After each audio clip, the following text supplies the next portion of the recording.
There are about 60 million Christians who are eligible to vote, but people would be shocked to know that about half of them are not registered and are not voting.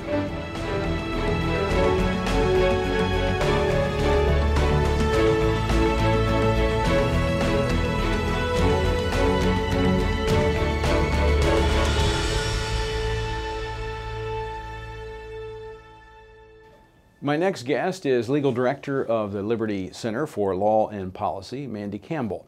It is important that pastors and churches understand what the law says regarding what they can and cannot do in elections. And Mandi is here to walk us through the legal do's and don'ts for pastors and churches. Mandi, thanks for being with us. Thanks for having me. You know, my experience has been that pastors and churches can do a lot more than what they think they can.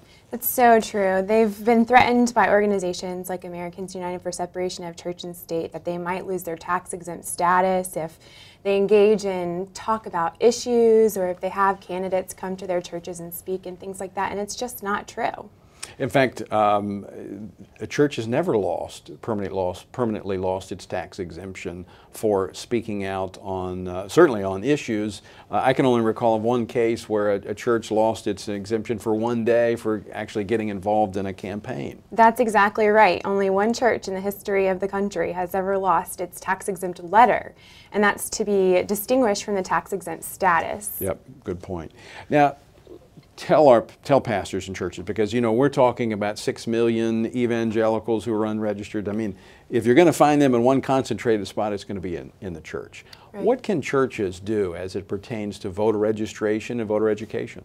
Churches can actually conduct voter registration drives. They need to be careful. There are certain regulations which differ from state to state. States like, I believe it's Delaware and Maryland require they're what they call third-party registration agents to actually undergo training. Some states require the actual applications to be returned to the Secretary of State or to the County Board of Electors or whatever the case may be in the different states within a certain number of days and things like that. Florida and New Mexico actually have those are two of the states that have the most stringent laws regarding voter registration.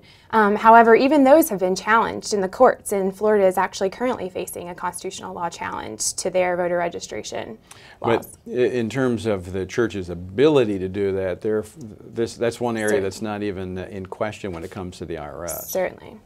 So when it comes to candidates, when it comes to issues, because we have 4 states in this November that will have marriage on the ballot: Maryland, Washington State, Maine, and Minnesota will also have it on the ballot.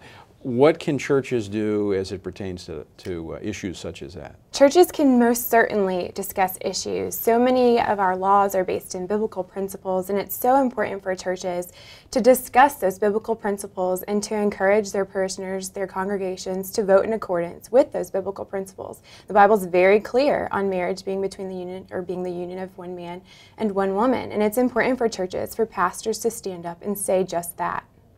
Let's address some of the myths. What are some of those myths out there that pop up? As you said, Americans United and some of these other groups bring these things up every election cycle. What are some of the myths that pastors might hear? I think that the primary myth is most likely that churches are going to lose their tax-exempt status, and that's going to affect donations and all sorts of things, so that gets pastors very scared. Another myth is regarding what actually pastors can do. While the church may not be able to endorse a candidate, pastors actually can. A pastor can say that who he is voting for. So it's a personal endorsement. Pastors can give personal contributions to campaigns and PACs. So I think there's an idea that churches are so limited in what they can do regarding candidates and issues and just everything regarding elections and the election season, when in actuality there's a lot of freedom within that realm. A lot of it goes along the lines of a church that would give resources to a campaign or to a candidate, whether it be direct church money or the use of the facilities. That's where it gets into some areas of question. Right. We don't want to encourage churches as a body, as an entity, to give money to political candidates.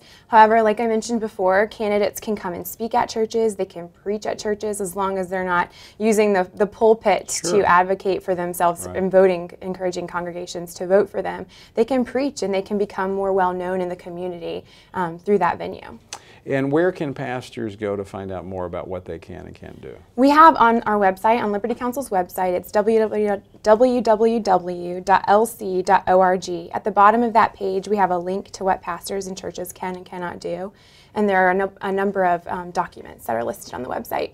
And I know, Mandi, Liberty Council, you guys have done some great work in defending pastors who have been challenged, and you've been successful every time. Right. The IRS does a lot of investigations, but like we said, only one church has ever lost its tax-exempt letter.